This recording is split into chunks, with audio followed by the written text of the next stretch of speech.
I hate airplane and airport comedy. Nothing to me says I am a comedian and my only life experience is to be flying around the country. And that happens to other people too. So I guess that's what I'm going to talk about. Drives me insane.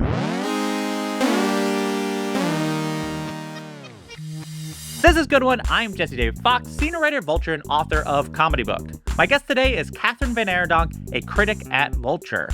Welcome to the first video version of Kathryn and my annual tradition in which we discuss the best stand-up specials of the year. Specifically, we discuss the list Kathryn makes for Vulture, which we link to below. Though my list wouldn't have been radically different, at minimum we'd have the same top 5, give or take. If you agree or disagree with the specials we talk about, sound off in the comments with your favorite specials of the year. So here is Kathryn VanArendonk. I'm here with Kathryn VanArendonk. Thank you for joining me. It is always a delight to be here. Nice to see you. So this is your list of best specials that you do. And you've been doing it for how many years? Oh, well, I don't know off the top of my head. Probably 5-ish at this point, 5 or 6. Well, you did one before COVID, probably. I did 1 or 2 before COVID. So 6, 7 years? Yeah. Do you have any general feelings of how you approached it? Who were you as you were writing this list, do you feel? I started off finding it a really strong comedy year. And then as the year went on, it felt like suddenly there were a bunch of specials that were not getting a lot of attention. And instead, everyone was talking about the Riyadh Comedy Festival. Mm-hmm. And so it feels like a year that it's a little bit of a donut shaped. And because I do think there are some really strong things that are out toward the end of the year.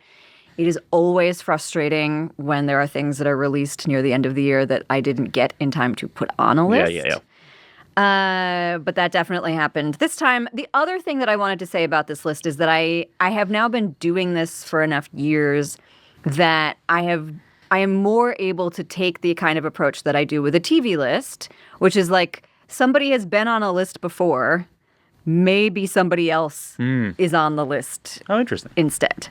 And which is not to say, I mean, there are a lot of people on the list who I think the specials are just incredible. And so they are on this list again, even though they have been on the list in the past. But it is also an opportunity to say, all right, like, I love this comedian. Anyone who has been following these lists knows that I love this comedian. It might be time to point out that other comedians also exist. Yeah. I think it allows you to not just do a ranking of who are good comedians and try to figure out what makes a special feel like it is uniquely a thing that holds up. Yeah. Where I think so often conversations around specials just become about litigating if the comedian is good. And there's enough good comedians that that does not have to be the criteria anymore. Yeah. I will say, like, many comedians listen to this special. I believe some executives listen to it. Really, we got to release far fewer specials in December and November. Unless you are a family-friendly comedian who wants a special around Thanksgiving and December, you got to try so hard not to do it. Not just because of this list. It's just because there's so many and they can't break through. And there's, like, truly no specials that come out during the summer. Yeah. And like Ali Wong's special, the one that broke through, came out during summer because it was like literally the only special that came out during summer. So everyone had to like engage with it. Yeah. So if you're listening, I know you are thinking, comedian, next year I'm going to film a special. So starting in January, I'm going to work to do that. You then work to it. You film it somewhere in the summer or early fall to then come out that year. You created a timeline that centers December. Don't do that.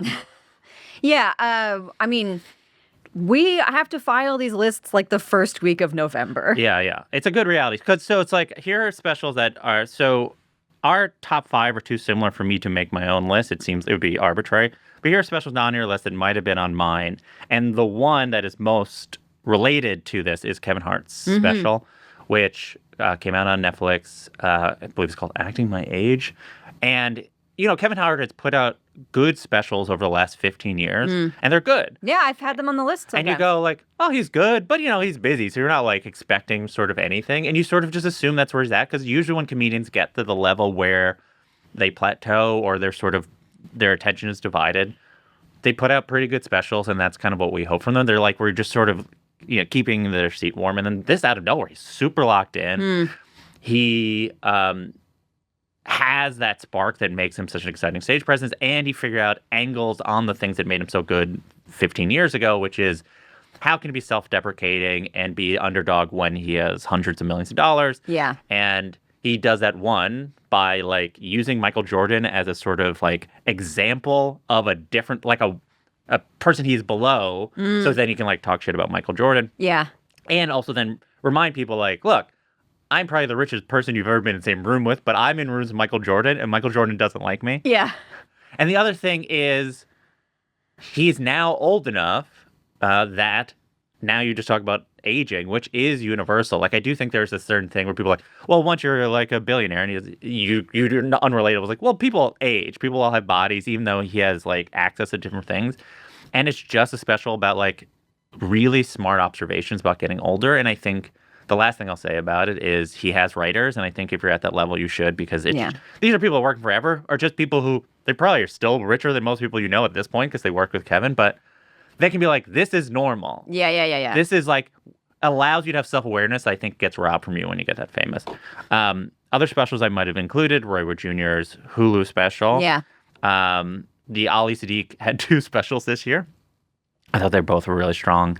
I might have put Adam Pally's special in because he set out to make a special that stand-up comedians wouldn't like, and he succeeded at that. And there's something I really admire about that pugnacious quality. Is that the right word? Pugnacious is correct. We feel differently about that special. Yes, sure. And we have too many specials to get into. We're not going to litigate. Sarah Sherman's special came out in December. That is the one that I think. And I'm like, why did you do this? Yes, that is the one this year where I looked at it and was like, well, it's not December at all. No. You could have put that out in October. And I don't know what would have happened, but it's such a spooky special. Yes. So there's a ton, but we're not going to get into it. We're going to talk about your list. All right. So we will go into your list, going 10 to 1. Again, this is Kathryn VanArendonk's list, published on Vulture.com, of the best specials 2025. So number 10 is Jordan Jensen's Take Me With You, Netflix.com. Yeah. I have also been doing this job long enough that I am sometimes the person who writes a blurb for a comedian that you should or will know. And then I later see the special and feel I'm like, yes, we do and now know this person. Jordan's had an interesting year. And she's in the Bradley Cooper movie. She's in this Bradley Cooper movie. She's like the 5th lead in this Bradley Cooper movie. She's really good in it.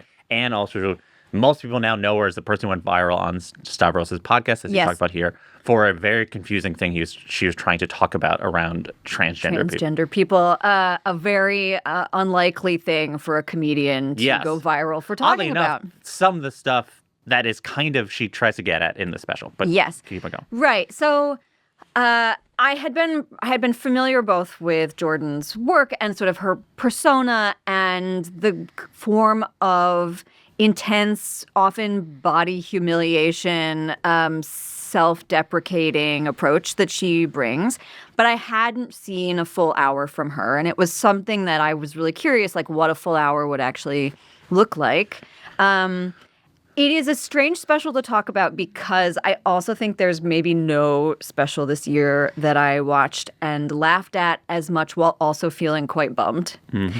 And that is a response to art that I think is valuable and interesting, and it will stick with you. I don't recommend necessarily that you set out trying to make comedy feel that way, but it is autofiction, like the way we talk about autofiction in a novel often, where it's a sort of Miranda July, like, I can't believe you're telling me these things about a person who is not you but clearly is you, or the fact that your brain produced it means that it's enough you that it doesn't matter.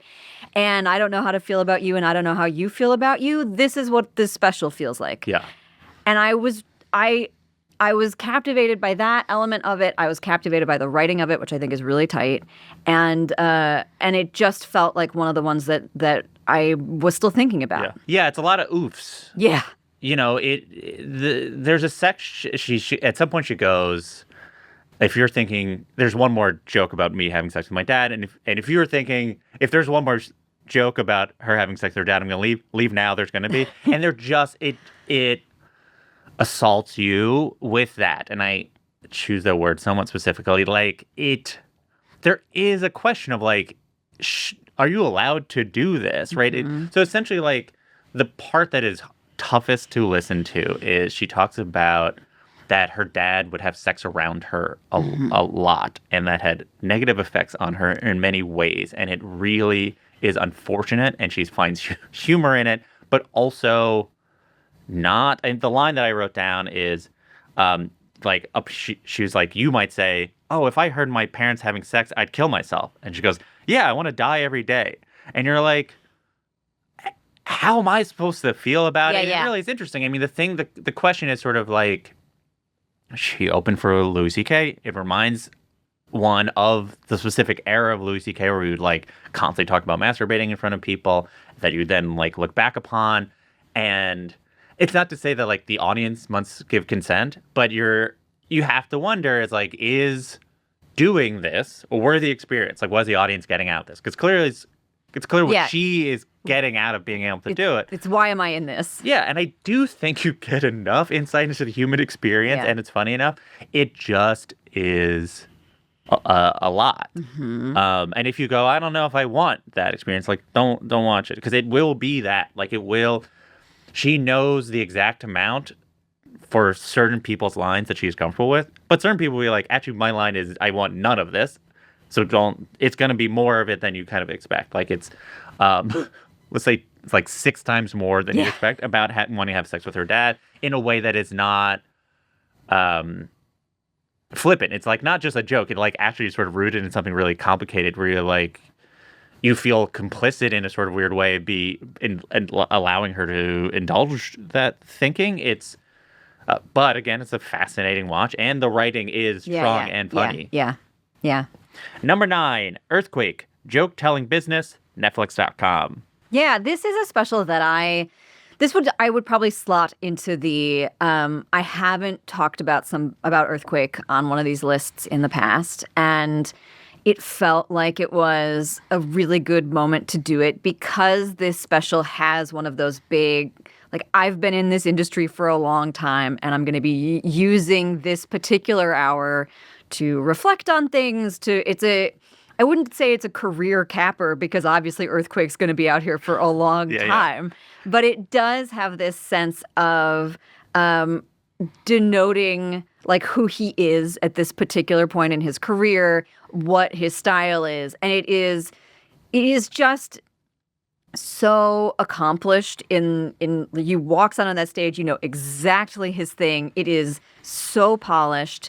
He has a catchphrase, which I often find catchphrases to be fun and then frustrating. And this one I found instead does the thing that you want the catchphrase to actually do, which is to build and build and build. This catchphrase that he has is that these aren't jokes. And the first time he says it, it is a pure throwaway, and he is so good at bringing it back over and over again. It is also it's like the most obvious and yet sly way of doing political comedy right now, which there's not a lot of Trump stuff on this list, which I think is really interesting. This was not what this list looked like a couple of years ago, for sure. And he's one of the few, and one of the ways that he does that is to talk about major issues of immigration and racism. And then when he says these aren't jokes, it really is an incredibly effective little dart into exactly the thing that he wants to communicate to his audience. I turned it on not particularly expecting to be captivated by it, and then found myself about 40 minutes in thinking like, oh man, Earthquake's so good at this and then job. It's over. Yeah. Yeah, I mean, he's one of the great comedians working, so it is one of those things that I was saying that's hard to know when to put on lists and not, because everyone is sort of a display of a person who has mastered being a stand-up comedian, and it's where he just has, I've talked to him about it. It's the Earthquake rhythm of just where he sets up a premise and it's like do-doon, do-doon, do-doon, do-doon, on to the next thing. And it is so stripped down, and yet it is a roaring laugh that just sort of builds and builds. And while also like he's like secretly really poetic at times. I was thinking about he's like, I went to sleep on election night and then I woke up and it looked like someone shot America. And I'm like, I don't even know where I would categorize that, but that is a beautiful sentiment, right? And he has room for it because he just is. It is a testament to that when you're so good at it that you can have poetic moments, you can have like insecure moments while also being confident. There's the part about sex that is so fascinating because he's mostly talking about sexual, not like failing to being able to get it up or whatever, or like using a vibrator and stuff like that, but talking about it as if he's talking confidently. Yeah. And that paradox is a fascinating thing to consume, but it really is. It's not even like he figured out a formula. He just, as is being like mastered just being a stand-up comedian and knowing exactly the type of piece he wants to do. It's like his specials are less than an hour because like I got in and got out. Yeah. That's what it is. And he understands like the piece is the piece, where I think everyone else feels like the form is, they're just fitting themselves in a form. And it's exciting just to be like, oh, he has more. And he puts out tons of specials, and that's the thing where it's like hard to know like what is exceptional when a person is exceptional. But like ultimately, you're seeing a person really good in stand up, and it's so satisfying. Yeah, the point about confidence, I think, is good and interesting and related to the political point, because it also feels like a year where people who were recording specials about a year ago did not know what to say or how to feel or what the mood was going to be. And it I think a lot of the trepidation that we have seen, or at least absence of political comedy in specials in the last year, is because it felt like first the primary response was exhaustion, and then like, what are we going to do about this? People don't want Orange Man bad anymore. And to see somebody like Earthquake just stand on a stage and say, no, I mean, I don't know exactly when he taped this, but no, I know exactly how I feel about this. I am not a barometer for someone else. I am me standing on a stage, which it takes so much sense of self to be able to do that. Yeah, because I think a lot of comedians have gotten in their head about not knowing anymore they don't want to be preaching to the choir, and satire doesn't do it. They just completely are lost. And it is a sense of, she's just sort of like, this is my art form. Yeah. And I care about this. I care about America. I have a job to this audience. They are living in this country as well. So I'm going to talk about how this guy sucks. Yeah. Yeah. It's just one of those things where it's like, watch it and be like, this is you don't be Earthquake, but be like, this is what it means to know what your instrument is and knows what you're trying to do with the form. Yeah. All right. Number 8, Ian Edwards, Untitled, YouTube.com. Yeah. One of the bigger surprises for me this year, I did not know Ian's work very well. I think you were the one who sent this one to me and was like, this one you do have to watch. Mm-hmm. And I just would happily, I think I maybe rewatched this one more than a lot of them. They're so fun in little sections. He is such a great writer. And I had this thing about airplane jokes. I hate airplane and airport comedy. Nothing to me says I am a comedian and my only life experience is to be flying around the country, and that happens to other people too, so I guess that's what I'm going to talk about. Drives me insane. Ian Edwards, a good airplane joke. I couldn't believe it. And I think there's a lot of this special that is doing exactly that, where it is all of the sort of standard, it's sex with your wife and infidelity and, greatest hits of these sorts of things. And yet every single time he just sort of walks into the space of that topic, picks up the oddest object inside and goes like, but what if I turned this infidelity joke into this much weirder thing about gratitude and threesomes and power dynamics in a marriage? Does a really fun self-deprecating joke about his jumpsuit in the middle, which I think works really well. loved this special. Yeah, that airplane joke gets to a point because it's not even that far in the special, but you're like, he's showing off Yeah. to be like, you can do this too, other comedians. You can write better. It's not like any topic is unwritable. Yeah. Right? It's like, I mean, I bring this up to you all the time, but it's like, I like still life paintings. And you can, and anytime, all through generations, you can figure out new ways of doing it. But if you're doing it the same way the old people are doing it, then it's not going to be interesting.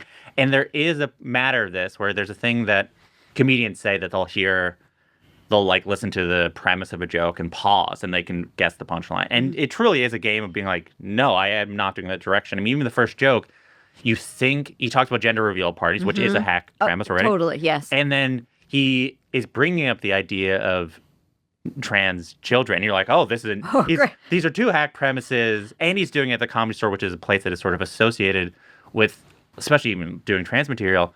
And then you're like, oh, this is like not the angle of this at all. Yeah. And there is just sort of the rhythm of like, this is not that angle at all. Like that's what the special is about. It is very much being like, it's a testament to his joke writing and the ability to like have clever thinking. I mean, like, they're just like twists and turns, and jokes you'll think you're like, okay, well, that's the end of this premise. Like the joke about Handmaid's Tale. Yeah. You're just sort of like, it's about Handmaid's Tale. It's like, oh, this is like the Harriet Tubman story. And then you're just going like, and then next thing you know, you're just like, oh, this is not at all what you thought it was. And it really is thrilling to watch. And I do think like, this is the special that I think like comedians should study, being like, you have the premise. Now it's like you can just say anything you want, figure out ways to get it, and the audience still feel satisfied being like, oh, it's not like everything is random. It's like everything completely makes sense. It's just different than like what everyone else is going to. Like he is foregoing all the obvious jokes he's foregoing all the obvious jokes, and to prove that he's doing that, he's picking obvious premises. Mm-hmm. I also think it's worth thinking about his just stage persona, which is still. Yeah. It is quite contained.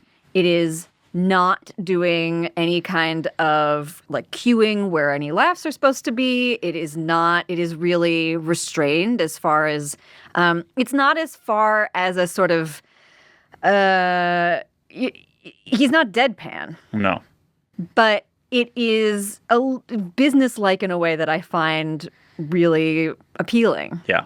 Yeah. I mean, it's a little like Mitch Hedberg, but like just methodical in it. And I do think it's a shot at the Belly Room in the Comedy Store, which is a place people shot and looks really nice. It's just sort of one of those things where you're like, oh, when you have fluorescent lights and you light it, you shoot it well, fluorescent lights look nice. Yeah. It's like a really small thing. And it worked. Again, you're shooting it not at a weird location or a grandiose location. All sort of really thoughtful, but not too pretentious. It's just sort of like, oh, everything is done with care, which reflects that like all the jokes are going to be really cared for. Number 7, Bill Burr, Drop Dead Years, Hulu.com. Hulu enters the stand-up special space. I am a sucker for a Bill Burr special. I began this one and had the exact same experience that I often have with a Bill Burr special, which is that I watched the first 15 minutes and I'm like, maybe this is going to be the one that I just can't get on board with. And then about 40 or 45 minutes in, I end up slacking, probably you, possibly our editor, Meg, and being like, God damn it, Bill Burr again. I think the reason that this one brought me around is the same kind of arc that a lot of his specials in the last several years have gone on, which is that he starts with this almost impulsive throat-clearing device where he gets to just say a bunch of terrible topics, and then everyone gets to laugh at racism. And then he can move on and actually talk about, in this case, mortality in a really poignant, thoughtful, devastating way. And this is Bill Burr actually operating at like the height of his powers, is to take that incredible anger and turn it back on himself and turn it at the audience a little and turn it at like the ultimate unfairness of our own mortality. And it is undeniable. Yeah. There is just nothing you can say about it. Now, I mean, talk about a weird year. Bill Burr has had one, and it is one of the things that I find most frustrating when something like a big like Riyadh Comedy Festival story happens, which is that it is then hard for me to go out and be like, you know what's so great though is his special, right? You have to really navigate this odd public persona that he is not building the way that I would love to be able to celebrate. Sure. But man, the special's good. It's interesting to pick any one special of Bill's. Now that we can see a catalog. Yeah. Any one, because really the achievement of Bill's career, and it's one of the greatest achievements in the history of stand-up comedy, in my opinion, is because he's done enough specials, and because he's honest in these specials, because he puts the parts that are less agreeable, but that's just sort of where he is at the time. He displays his anger before he talks about it, and that has evolved. He has shown a person grow over the course of 30 years, really, really showing it, and not judging it along the way, like truly just being like, by being honest on stage, and by being a fan, you're seeing a person grow and show that growth is hard. Mm-hmm. And a lot of comedians don't do it. They grow up to the point where they're famous and they go, well, this is good enough. It got to me being famous. And who knows the sort of will it took for him as a person to grow after he was famous and rich. It is a rare thing for a human to do, let alone an artist, and then be willing to do it and be willing to lose fans, which is, as he said, there are people who wishes he's still angry. It's like that, and that's their journey, and he does not feel beholden to. All of that is incredible. And there's just this moment in this special where he's talking about being at a funeral and having a realization that he's ruining his wife's life by being this way, which is a wild thing to say on stage, especially after decades of complaining about your wife, right? And then he does the bit where he just being like, may will be more agreeable. And he just agrees to the thing his wife says. And you can feel the audience being like, it's coming. And then it just does it. Yeah. And he goes, my life's better. And her life's better. And it is 30 years in the making to have that experience. To be able to have that experience, you cannot capture in an hour without just telling, you can go like, I used to be an angry guy and now I'm nice to my wife. It's not the same thing as being like, he was displaying his anger on stage and all these complicated feelings he had about being a husband and a father. And then you just feel it. And it is profound to get to have that experience. And I think, I was part of the Bill Burr press tour. So it's like, it's weird to see how certain things went viral from him, and then it created certain expectations for him that then people were disappointed by. I felt like complicit in sort of this whole thing, but it's like ultimately, if you consume all of it, it's just a hodgepodge of opinions. He is not a fully reconciled person, and that is part of the promise he has. He's sort of like, instead of being like, here's a perfectly captured version of myself, and I'm going to convey in every special, this is exactly where I'm at, and you're going to be like, well, that's hypocritical. It's like, yeah. He's like, I'm a hypocrite. It's my favorite type of person to be. It just makes it a fascinating thing to watch. And like, who knows where it ends? It's just, but it is a thing of being able to convey that is hard, being willing to convey that is hard, but it pays off when you're like, oh, there are these moments of revelation that you've now built towards. And you kind of can see that journey. I mean, like, who knows what it does to your audience, but it just is a fascinating thing to do over the course of a career. And like, seemingly, he, by this point, he knows he's doing it on purpose. Like, when he set out, he goes like, I'm going to grow as a person but now he's like, I have grown, and but he doesn't want to sell out who he used to be exactly, but he wants to convey that he grew. It's I don't know where one would rank this special as a culmination of a thing, but it does. That culmination is like he is one of the main comedians of the year because of both that culmination and sort of how then the world at large had to reflect upon what that means to where he kind of currently is. Yeah. Yeah. Staying at Hulu, Okatsuka, Father, Hulu.com. I watched Father, maybe one of the few specials that I watched, actually, that I purposely put on a large screen. Because nobody does color and dynamism on a stage quite the way she does. And I remember watching her previous special and thinking about sort of the kindercore element of her look and the way that it feeds into this interesting consideration of childlike behavior and the kinds of themes of childhood and parenting that have always been a part of her work, but not, like, very, very not in the way that any other comedian is doing. I'm a parent and here are my kids. It is, and that is partly a result of just the reality of her life. She talks a lot about her relationship with her grandmother and her relationship with her mother, and who has schizophrenia. And so this is a very different kind of relationship to parenting and to the idea of what humor and childlike behavior is, and was really curious how that would turn up in this new special. I felt like I understand who she is. Like, I get this approach. I think a lot of specials after a big previous one struggle with moving into the I told you all my best stories and who am I now?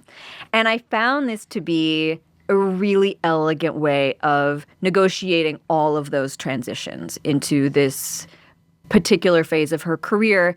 The title refers to her father, but it also refers to her growing awareness of herself as the kind of helpless member of her marriage. And I think for so much comedy that exists about marriage and nagging wives and dynamic power relationships, I think this is a way of articulating that neither sells herself or her spouse out, but also is really trying to get at all kinds of questions of helplessness and codependency and romance and what all of those things mean. And I thought the themes were really tenderly laid out over the course of the whole hour. And I always think her work is interesting, and I was impressed by this one. Yeah, I mean, the last special was so big and taken so seriously because it had a framing device. That it was nice not to feel constrained by a framing device, and to be like, actually, this is the type of comedian it was. It did feel almost like, I got to bring this back. But the thing about, you mentioned with family and the background, it all relates. Like, the background is like an abstract sunset, and her clothing is like she's in flower. And what she gets at is, in many ways, she is doing my wife, my husband material, 100%. My kids material, all my parents, but it's all abstracted partly because of the nature of specifics of her life, but also the nature of how she is approaching her comedy, which is ultimately it is visual first. Yeah. Both her and her husband were trained visual artists before they sort of became this. She was a dancer also.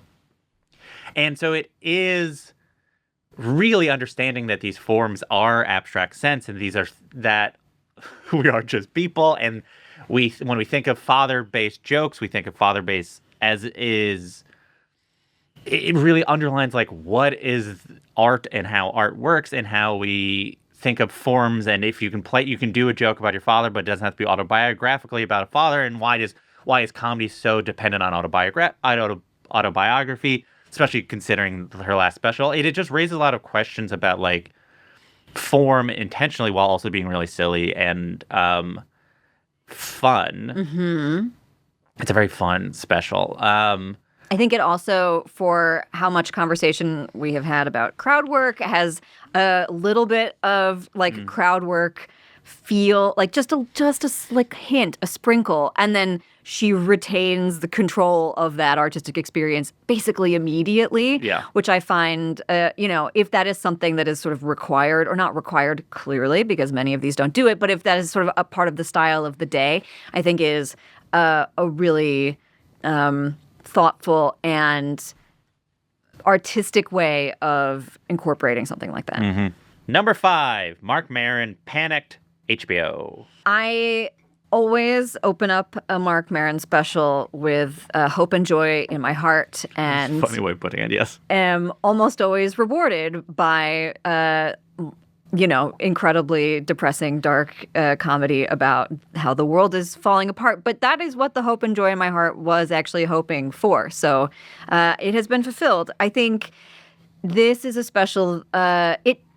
The reason that it is 5 and not 1 or 2 is that it is a case where in the last couple years, the Maron specials have, both by coincidence of timing and by the reality of sort of how he is tuned into what the world feels like, have been these really striking pieces of art that speak to the experience of now. This is still that, but it is more specific to his version of now than I think some of them have been. They don't feel quite as universal, and so I think that is sort of the reason why this is like a 5 Maron special and not a number 1 Maron special to me. But like, it's a fantastic Maron special. That doesn't really mean anything.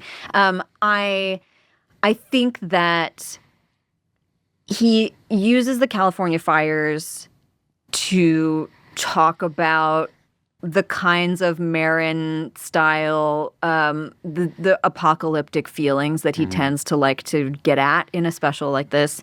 And then has this whole stretch on cats and owning cats and what it feels like to be responsible for these cats that is a persona that I am just so thrilled that he has really leaned into, because I think crotchety, furious old man, it hits so hard in 90 seconds, and there's no way that is something that I really want to live with. And I think he's been really thoughtful about picking the sides of himself that are softer and figuring out how to foreground them without undermining the other kinds of messages that he wants to be talking about. And then the end is this Taylor Swift thing that, like the Bill Burr special, feels like this reflection on mortality. We will see this once again in this list. Feels like a lot of people were looking at themselves and being like, oh, wait, we're all going to die this year. And this one, once again, is this really beautifully personal thing that I don't want to say that Marc Maron talking about Taylor Swift is the same as Marc Maron talking about having cats, but they feel pretty structurally aligned to me. Yeah, Taylor's cat-coded. Very cat-coded, but I also mean feminine and soft and deliberately antithetical to the image of a sort of scruffy bearded guy on a stage yelling at the clouds. And I appreciate how joyful and how willing he is to not just go to those places, but make them into really the core of what this special is. I think it makes it stronger. It makes him stronger as an artist. Yeah, I think it's a good point. I think this is partly a reflection of a new audience he found post doing Instagram Lives, which, as he has noted, was largely middle-aged women. And I think he liked having that audience. And so he got to show that part of himself. I mean, I think it's his funniest special. That was the goal. Like, if you discuss the topics, you're like, this is bleak. We're like, this is a fun special. He's just like, even the fire story is so silly, and there is a moment at the end of that story where essentially, like, it's not to spoil the entire story, but essentially he reacts wildly to the potential that he feels like he has to evacuate, and he does, and then all the calamity happens, and then the next day he sort of returns, and everyone's just going about their day, and he had this own experience, and it is a beautiful depiction of sort of what it feels like, the days where what you are spinning out about the world we live in, and that's not the day everyone else is. So then there's like, what's the matter with you? Yeah, it's also a really interesting development from something like End Times Fun, where the thing that you are feeling is like he is pointing to an apocalypse that's you are relieved that finally someone is pointing to the apocalypse. Like his paranoia about the world is not just justified. It's like he's the only sane person in the room. And then COVID happened. This is the opposite, right? This is him being like, I am still feeling like everyone, like the cliff is right in front of me. And then his panic, as per the title, becomes the point of the joke and not the sort of overarching perspective on the world. Yeah, I mean, the thing that I will think about with this special, and I don't know how I feel about it sort of critically, but this special, I think, will define how specials are now approached, which is essentially you release a special and then you do a press tour in which you talk about the things you talked about in the special, and it's almost like you do a director's commentary. Like, it all becomes part of the special.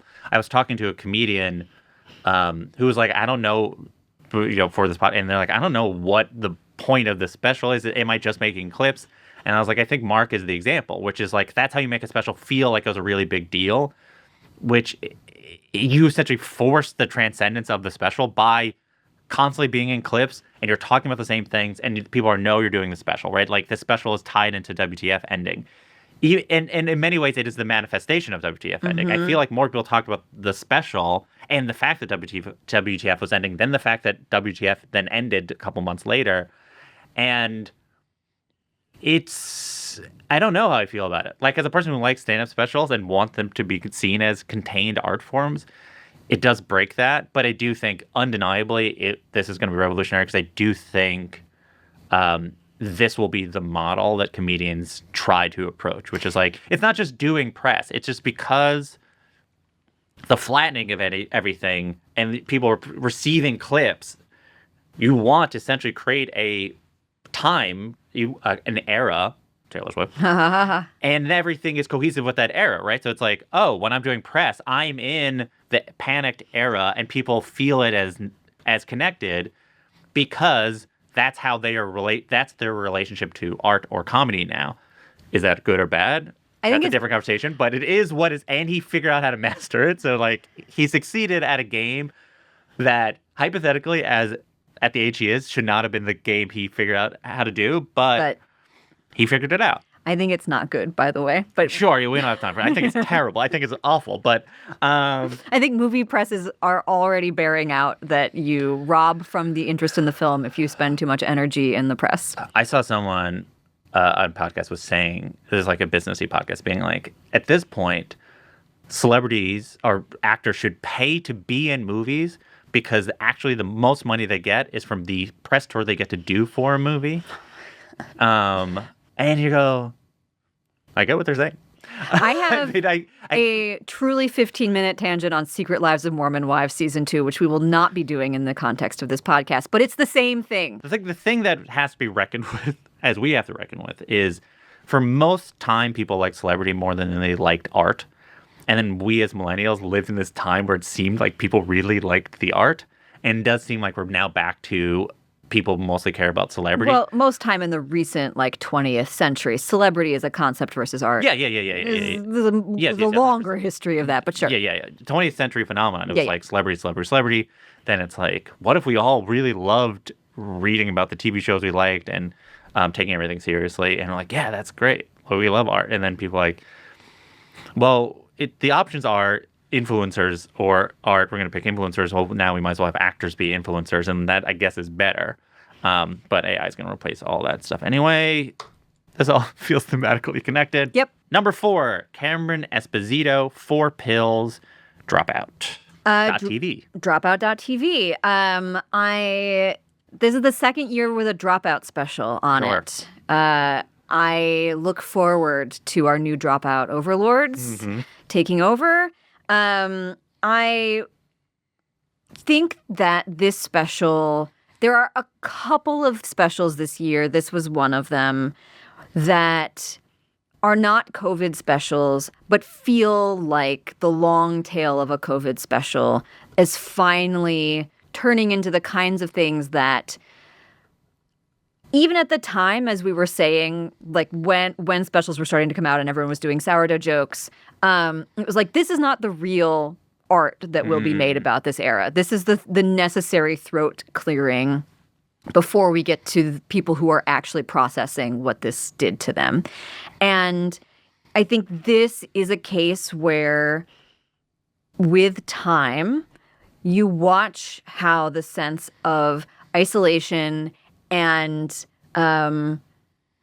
overwhelming personal just devastation and then moving through a terrible period in your life becomes not that Cameron Esposito's life is then like useful fodder for all of the rest of us processing this thing that happened, but because they are coincident, you can watch it and say, oh, I am able to have access to, and she is so good at explaining what this period felt like for her that I think allows everyone to be inside of that experience more. Now, the other thing about this, of course, is the art of it, right? Yeah. Which I was gonna. Can you first explain how you saw what happens? Because it's not like there's a device, but not like many stand-up comedian special devices.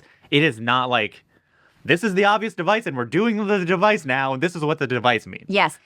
You begin watching this special and it is a standard special. She is on a stage. She is telling jokes for people. Part of the text of the special is that she has realized at some point that she's not sure that she's ever going to be able to do stand-up again because she has a series of crises in her life and can't picture this relationship with an audience anymore where she is on a stage and people are laughing at what she does.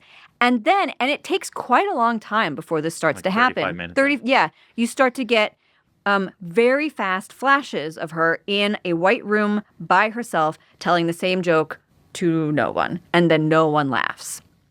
And in a way, it is Earthquake's "these aren't jokes" catchphrase, but made really palpably terrifying. I think it communicates something. There have been other specials that play with no audiences and what this form looks like when you do not have a group of people who are actually responding alive in this live way to it. This one I found so physically affecting in a way that I think a lot of those aren't. And it is because you get to flash back and forth between them. I think it is very hard in a box with no audience for an hour to understand exactly what you are missing. And it is the experience of absence that really communicates that so gorgeously. And I also love, it would have been so obvious and frustrating if it had then had huge sections that were sort of white nightmare box version. And instead, they really do remain flashes throughout. And they feel, I think, somatic that way because you are never allowed to settle into the physical experience of them and you're never quite sure when they're going to come again. It's a really effective device. Yeah, I mean, I think Cameron's is an uncommonly graceful structure of comedy is what I've said that about her multiple times because she is resisting the telling nature of comedy that people want from it, right? They want you to be like, this is what it's about. And like, I'm now going to take away the funny parts now. And that's going to be because of that. Something serious happened to me. Yeah, something serious happened to me. We've all seen that special that did that very famously. And there's benefits to doing that. But as consumers of specials, I think we probably value a person making you feel it and not telling you like this is what you're supposed to feel about it. And she does it by being like, you don't want her to cut away, right? And that's interesting, right? You're watching her do stand-up for 35 minutes and it is about personal things, but you're like, she's an extremely charismatic person and she lets you experience that, right? And it's joke structure, right? Like she is still going, she's like talking about these very upsetting things, but like you still get punchlines, you still get releases. Yeah. Yeah, and then you take it away and then you're like, I didn't like that. And you go, that's what she's trying to convey to you. That's what her life now feels like, right? Or that's what she's trying to convey, which is like, now, so imagine how you did not like after 35 minutes leaving this. Imagine if your life was only this and now you have to leave it. And it is useful that all those other specials existed because they're all on path to do something with it. I think ultimately Nanette, Drew Michael needed to exist so people were like, what?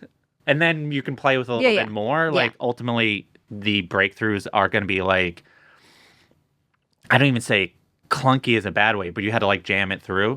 Where this is just sort of like, oh, this is really artful while also alive, and it made you. I mean, I've known Cameron for a while and followed her a while, so it was particularly impactful because I don't want her to stop doing stand up. But even if you've not seen any of it, I do think you get enough of like, oh, I don't want this to end in a way that I think is a matter of a cohesive understanding of the piece, which is fascinating. I had no idea she was working on this. I had been thinking like, where's Cameron? And then you're like, oh, this thing exists, and it's so fully realized. It is the thing. Yeah, that's it. It just sort of really is. I'm seeing if I wrote. Oh, the other thing I think is really amazing is, like they're just like mess ups. Yeah, they sort of build, and it does make you be like, were those mess ups on purpose? That's sort of an interesting. But then it builds and sort of reveals that these mess ups are sort of part of it, and you realize like they're on purpose in so much as even if they're by accident, they were not edited out. They are built into the design of the thing. Yeah, it is wonderful. I want all Dropout specials to sort of be like this. Not exactly like this. Please don't do this. No, that'd be wild. But if you're listening, Sam Reich, like there's only so many places that would allow a special to be like this. And if you are one of them, then like I need to encourage you to do more of this than comedians that are doing standard specials that sort of might appeal to your audience, but like you have a business to run. I'm now like talking to you directly. Number 3, Mike Birbiglia, The Good Life, Netflix.com. Yeah. This is yet again a like, oh, Kathryn likes a Mike Birbiglia special. Yeah. I'm so shocked. Yeah, it's very lucky that Mike exists at the time where lists were made.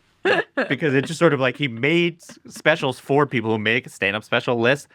And it directly, like my girlfriend's boyfriend was the year that I started doing lists. So you're like, oh, perfect timing for you to exist. Anyway. Yeah.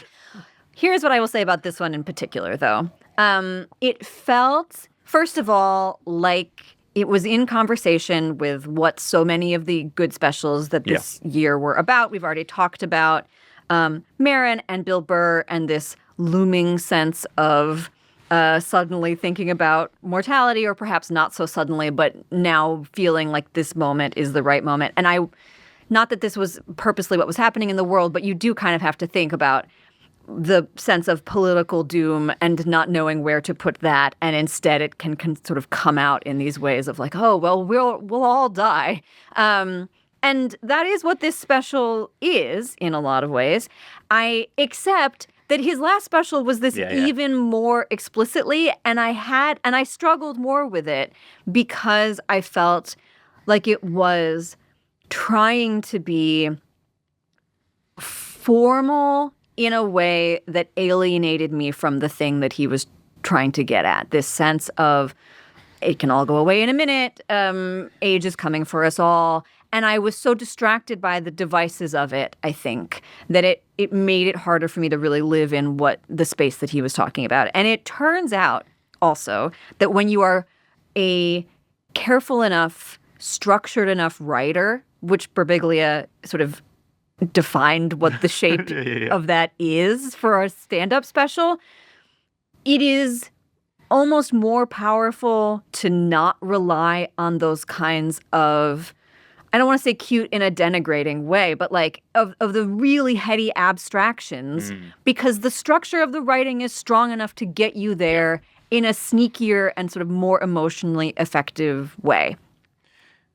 It begins with what feels like a sort of, you're like, wait, I thought this was a Birbiglia special. And he's doing instead these like updatey kinds of like, here's what's going on with my life, and here's who my family is, and here's how, and you know these characters now if you know his work.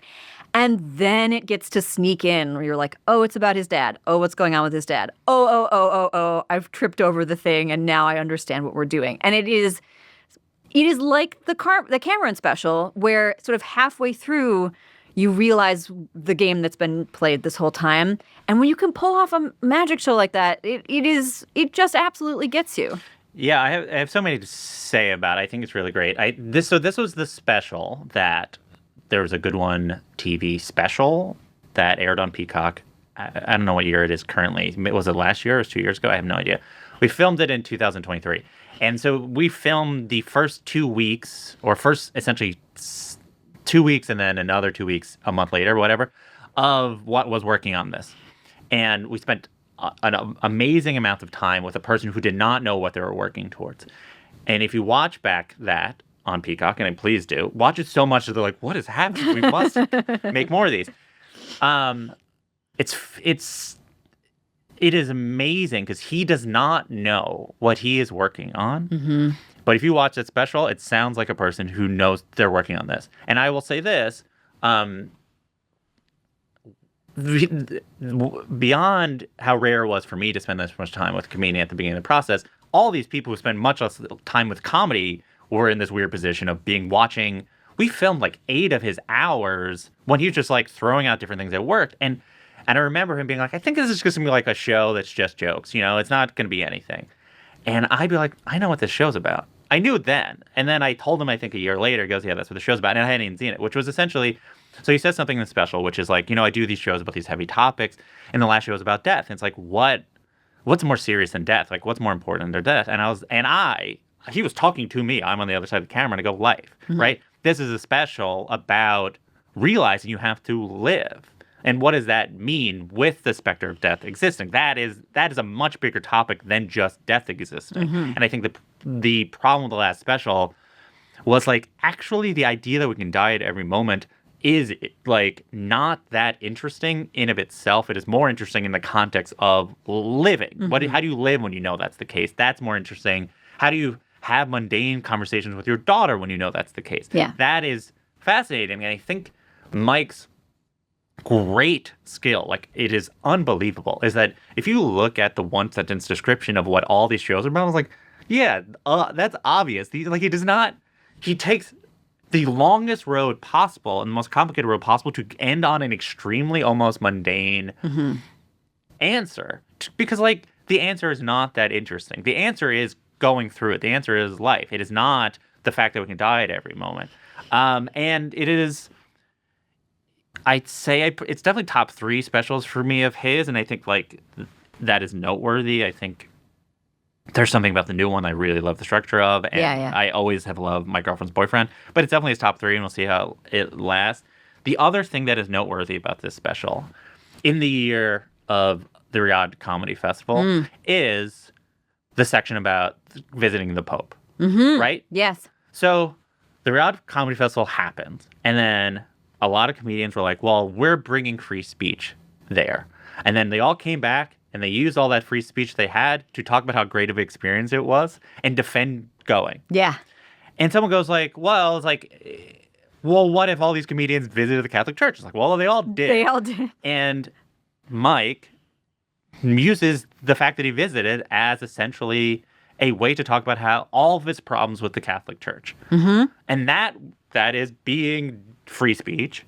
And I think it is a really interesting example because we'll see. Maybe a special come out next year and, you know, Bill Burr or whoever will talk about how bad actually the Saudi Arabian regime is, but it does not seem like it. It seems like most people have dug in or have just sort of done a vague, it's complicated, as if saying it's complicated is exhibiting free speech. Mm-hmm. And I don't think Mike is seen as that type of comedian. And even when he did this material, because Riyadh Comedy Festival didn't happen, he probably wasn't even thinking like, I'm being a political comedian right now. He's probably being like, I'm being a personal comedian now, I think so. Who was showing, this was what I was like with Catholicism growing up, and it relates to my parents and blah, blah, blah. But now it adds an element to this special of kind of underlining like kind of what we expect from comedians on all aspects of it. This is how seriously we act. We ask you to take the free speech parts of your career, the structuring of your special, what being open is for, what we're trying to go for. It's it means a lot. The special matters to me a lot because of this thing, but it is really like he did it again. Like he's lapping people. Like there's a lot of one-man shows that are being done, and they're like kind of doing like lesser versions of Sleepwalk with Me. The show they did like 20 years ago. This is like he's on another plane of existence. Yeah. Well, and also on the most personal, most petty and trivial level, I, as a parent, am just so glad that somebody finally called out the trampoline places. Those places suck. Yes. Number 2, Steph Tolev, Filth Queen, Netflix.com. I had so much fun watching this special. It was like just turning on, like walking into a carnival and somebody is, those like one-man band, like in Mary Poppins where he's got the cymbals and the horn thing, like this. And you're just like, that's such a silly, ridiculous thing to choose to do with your, not just your body, but your whole self. And yet watching it feels like a magic show. And that is what this special is. She is a complete experience of a person on a stage. Every inch of what she looks like, what she sounds like, how she moves, and what she is saying is completely cohesive toward the exact thing that she wants to communicate, which is that she is the grossest slime ball person to ever walk this earth, and so are you, and so am I, and so are all of these bodies that we are all trapped inside. And every single moment that we sit civilized with clothes on and pretend that that is not the reality of our existence is a lie. And she is thrilled to be able to stand on a stage and talk about how long she farts during sex and how much time, like exactly the quality of each one of her bowel movements and feel, and instead of making the turn towards death, it is like we all get to do this every day, and we should be celebrating how absurd this is in every single moment. I think it is one of those ones where you watch the first couple minutes and you think, okay, but how do you sustain this? Yeah. And then she digs to the center of the earth of how gross every single one of us can be in every moment of our lives. It's honestly aspirational in that regard. And I would happily watch this over and over again. My primary regret is that my children are not old enough to just show this to them right now. I can't show it to them. I am their mother. All I can do is hope that somehow they stumble upon it later. But I feel like it is a formative experience that all children, and particularly like female gendered children, should have. Yeah. I think a 10-year-old can watch it. It's interesting when you frame it that way. Like that, in many ways, this is like Mike's special. There's the book, The Denial of Death, and one of it is like the fundamental thing about being human is that we are gods that shit or something like that. And I can't remember which is the philosopher that asserted that. And that's what this kind of is. Like it is the mirror. She is the angel to Jordan Jensen's devil. Yes. But it is so life affirming and inspiring, and in a weird way. And the thing that is so exciting, or it reminiscent to me, is like this is her first stand-up special. Yeah, she's been doing comedy for a really long time. This is what first specials used to be like, because people didn't get specials young, and they didn't put out specials on YouTube because they're like, well, I have this material, I'm clipping it up anyway. Oh, what? Instead, let's wait until I break, like post 40, I think she's over 40, have the breakthrough of like who exactly I am as an artist, and then give you a greatest hits of it. And it is there's so many types of ways she's funny. Just her voice is funny. It's kind of Tim Robinson at time.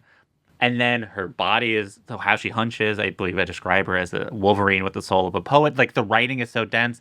And it also is a special that I repeat jokes of it as a cisgender man to people, kind of doing impression of her, and they laugh. And I'm me, and it's because the writing is so good, the way she does the voice. The part that I never will forget is she's describing taking nude photographs, and her attempts at photographing her vagina and then being like, it was backlit, and then she writes, spooky stuff, shadowy, and then just keeps on going. Yeah. She goes, cave-like, almost as if a fog was going to roll through at any moment and a weary traveler's going to come by. Then she does the opposite. She talks about lighting in front and goes, too much lighting. And then she describes it as looks like an escaped prisoner on a back wall. And it is a joy. It is the special I would recommend to the most people. Yeah. Because you're like, this is what, when people are like, oh, you read what comedy for a living or whatever, you must laugh all the time. And you're like, I laugh a good amount, but I'm not caught up in it. Mm-hmm. It's harder, especially when and I'm like, you'll watch this, you'll be caught up in this tornado of just like disgusting, such vividly described filth, but not in a way that it's not painful in the same way that Jordan's is. Right. But it is the same thing of being like, there are moments where she'll describe something and you're like, my body feels. Yeah, no, it is like watching a cannon of diarrhea, but somehow you're just thrilled to be there. It's incredible. Yeah. Number 1, Kumail Nanjiani, Night Thoughts, Hulu.com. This is a special that I was a little bit beaten over the head by you. Yeah. And speaking to the problem of the calendar, this special is not out until December. I then had to chase down a publicist to send them to me. I was like, oh, Jesse's made me watch this thing, and I don't want this stupid pics file. I hate this. Why? And then I began it, and I was like, oh, yeah, Kumail. Oh, right. He is pretty good at this. And then I got, so there's this first section that is about his cat, and then about also this very bizarre experience that he had watching an intruder in his home. Mm-hmm. And I was like, okay, so this is sort of, he's doing comedy about what his life is like now, and he's been gone for a while and coming back. And then he gets into this middle section that is everything that you, if in your head you were like, oh, Kumail, isn't he that Marvel guy? And he used to do comedy and he doesn't anymore. Hasn't he had kind of a weird last several years? In your wildest dreams of what it might be like to listen to a smart, thoughtful person live inside the strangeness of that experience, you are not prepared for how thoughtful and how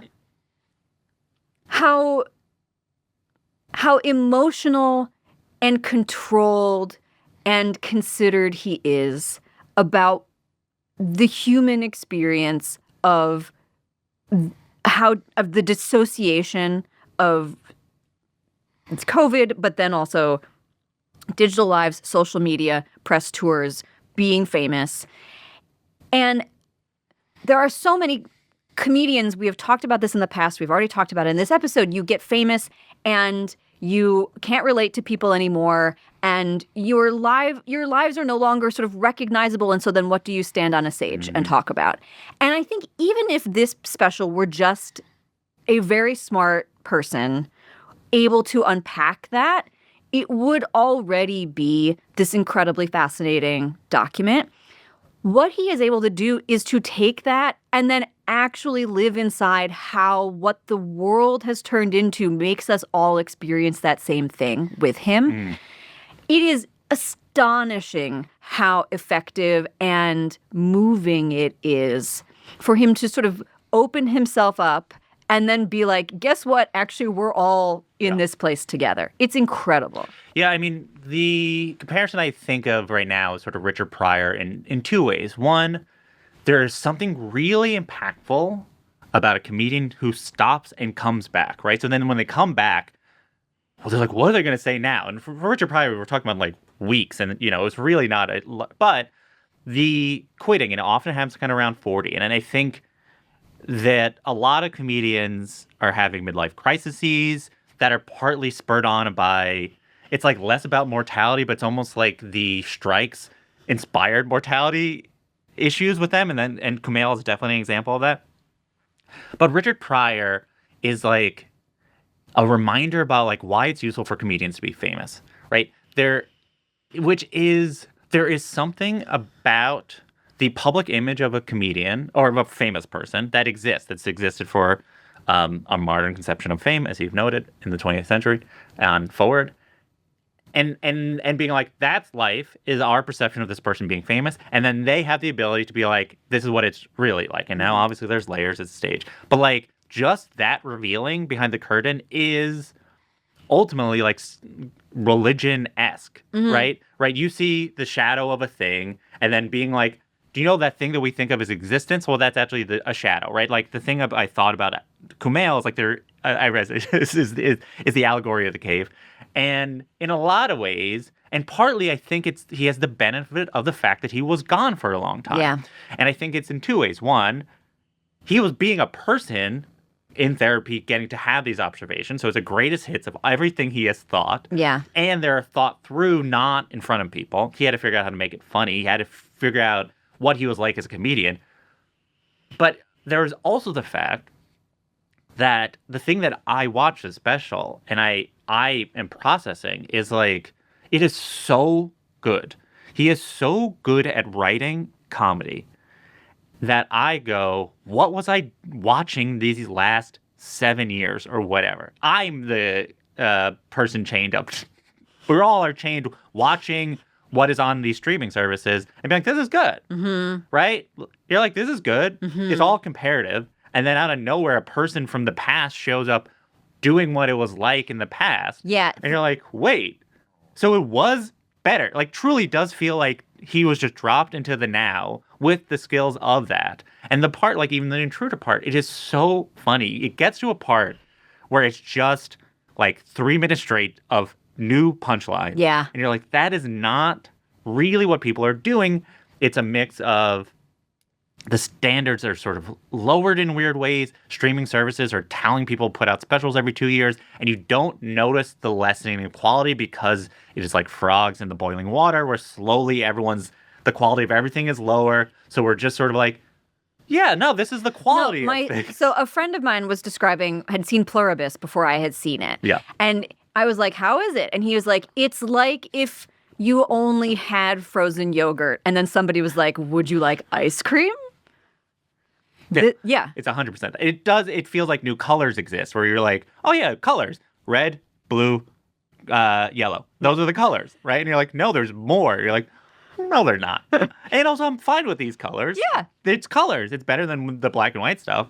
And it's hard. It almost feels weird to be so grandiose because it's not like the special is like, he's still fairly mild-mannered, and that is part of the point, right? Like, part of it is like, he did not come back a different person. No. But it does have that thing. Oh God, this is another incredibly terrible analogy. But when you are watching, like, or even just here is a baby photo, and then you get like when they graduated from high school. Like, we do not get to have when you put them right up next to each other, you're like, oh my God, they turned into a different person. It's the same thing. Yeah. But when you are experiencing it in just little slices of Instagram stories from your friends, you're like, oh wow, their kids are bigger now. Like that is. Yes, it doesn't have the same impact. Yeah, I mean, it's interesting because it's like, ultimately what we are talking about is the feeling of like a fully composed piece of work compared to the bite-sized amounts of pieces of work that we get that feels like it is satisfying, but is not. We've been trained to find this satisfying. I mean, like, I guess food is a good analogy of just sort of like, we could have 9 million analogies about how things have gotten slightly worse that are hackneyed, but like we'll try to come up with our own analogies. But it does feel like we've been given this slop and we're like, oh, the slop's good this year. And then someone's like, you used to eat food. You're like, food! That was the thing, right? and this is all putting so much on Kumail's back, but it did feel like the thing that why I was so excited to tell people it, because I think the assumption was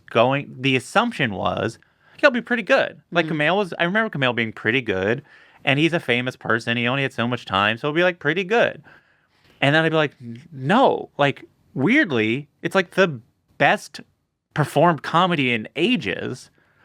Because the thing that you sort of forget is that he was on the path to be like great at it, and you forget that greatness exists because we're all siloed. You just sort of forget that things can be transcendently good. And that is what this is a testament to. Like, I don't think and I think that was partly a goal. The previous episode of this podcast, if you've gotten this far, is me talking to him about it. And but I mean, this is me putting a thumb on the scale, which is he was not doing stand-up. I thought he should be. I was able to convince him partly. Literally remember having this conversation with you and then watching you at a Vulture Fest event being like, my goal is to make you go back and do stand-up. And he admits that I did. And Brett Goldstein, also thank you. You put out a special this year. You're great. But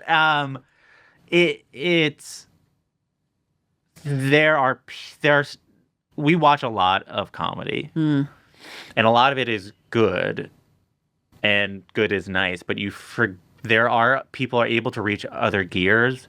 And to be fair, like all art, it is rare, and it might be every few years as things happen. But like, it's like seeing this and then seeing James A. Caster live. You're like, oh, this is what made me want to do this. And it is, and I can't stress enough, it is such good, funny joke writing. If you like specials that are funny, he does that while also having the excitement, being like, well, he's probably so jacked now that he can't do comedy at all, right? Like, and even like how he thought about approaching that fact. Yes. Right? Yes. That was the moment. As soon as he touched on that thing, I was like, oh, this is what this special is. Yeah, and we talk about on our interview, like he's like, I have to wear a shirt that shows that I'm strong now because I need to bring that into the space. Yeah. Right? That's the conflict, that is the tension that he gets to play with by being like, oh, those are those muscles that we heard about on the internet. What are they doing, right? And then he tells you, like, whoa, those muscles are so much more complicated. Well, maybe our existence is more complicated than we realize. I was just so happy that it got to exist. We're talking before it's released. I have no idea in my head. It's like, and everyone's eyes will be open, but who knows? But I was just, I was like, this is the best special of the year. I can't remember when I followed up to try to make it so he's like, well, it'll definitely be towards the top. And I was like, I think it should be number one. I want to be clear, you do not have that power over this list. If you did, there would be many changes. Not many changes. I mean, most of the changes would be to the bottom 5. Yeah. And I think the bottom 5 is just sort of like the stories you're telling with the sort of list you're doing. And I didn't have to make a list, so I didn't have to be like, oh, this is the story I'm telling. Every year it's like, but you didn't include these 7 other people. And you're like, yeah, it's a list of 10 people, Jesse. Yeah, I get it. And then that's fine. That's why you make the list. And I think the list is a living, breathing document. No, it's not. It's not that. It's the opposite. It is a snapshot. Yeah, that is it. Thank you so much. Thank you so much for having me.